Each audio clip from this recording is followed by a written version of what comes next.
Hello and welcome to this week's Climate Dispatch. Johanna Miller, Vermont Natural Resources Council, here with my colleague Lauren Pearl, Vermont Conservation Voters, and excitingly with Senator Rebecca White. Woohoo! Becca White from Windsor County. Yeah. We're excited to be with Senator White. Senator White is on the Senate Natural Resources and Energy Committee and also is the co-chair of the Climate Solutions Caucus. This week there's been a lot happening on climate, including today the Climate Solutions Caucus sort of solidified their really critical priorities. Among those priorities, we've been telling you about some of them, which is a resilience package, an effort to make big oil pay, and advancing a renewable energy standard, among other things. I'm going to let Senator White tell you about that, but just one moment, wanted to underscore that the Renewable Energy Standard got an airing this week in the House Environment and Energy Committee, and we're really hopeful that there will be action on that next week taken up by that committee. And the Climate Solutions Caucus has a huge amount of work to do. We're grateful for the leadership and an expanded leadership team per your action today. And give us a sense, Senator White, about what you guys are going to be doing this session. Okay, well, yeah, thanks for having me. So the Climate Solutions Caucus is the largest caucus in the State House, which is a good first thing for you to know. With our membership, we do a priority setting.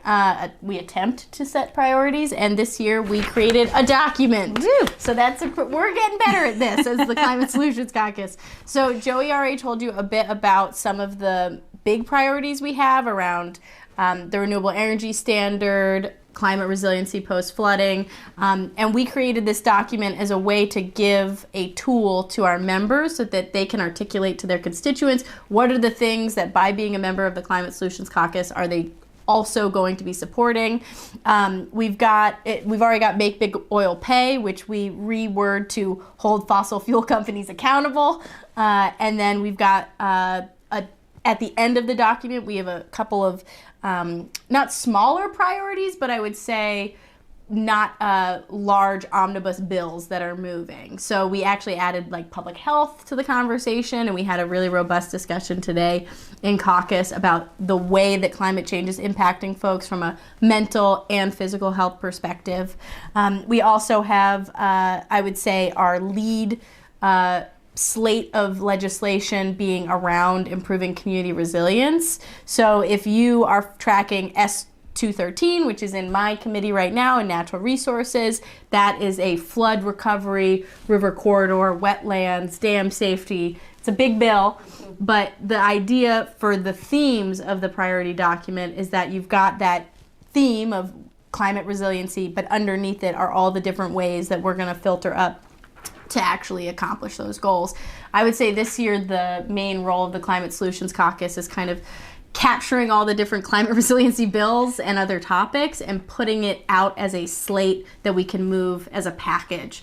And you've seen this both as advocates, but climate resiliency is the topic in the State House. It was the number one priority of the Senate Democrats. It was a top priority, if not the top priority, of the House Democrats. So anything that the Climate Solutions Caucus can do to help steer the ship so that we're getting good policy and not losing some of the momentum that we have to make an impact post-flood. So there's a lot of good stuff happening. And yeah, we added Representative Mike Rice to the leadership team, as well as Representative Jonathan Williams and Representative Carrie Dolan.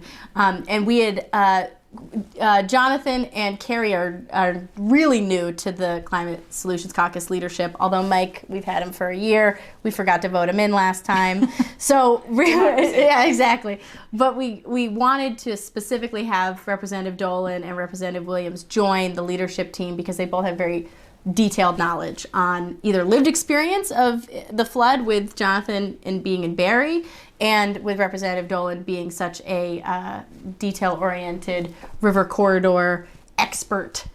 So I feel like we're going in strong to the session. And it's great to have advocates who are actually there to help us because we wouldn't be able to do the work without you guys. So thanks for having me.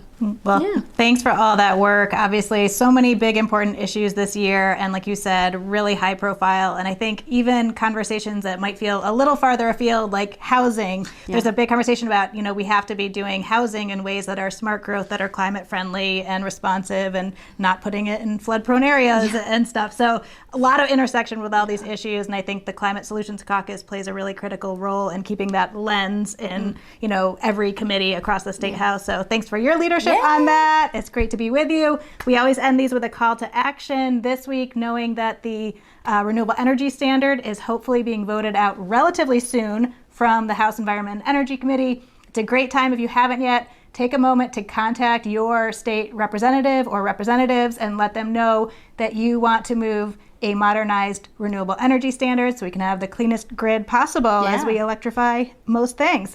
So thanks for doing that. We'll be back with you next week. Take care. Bye. Thank you.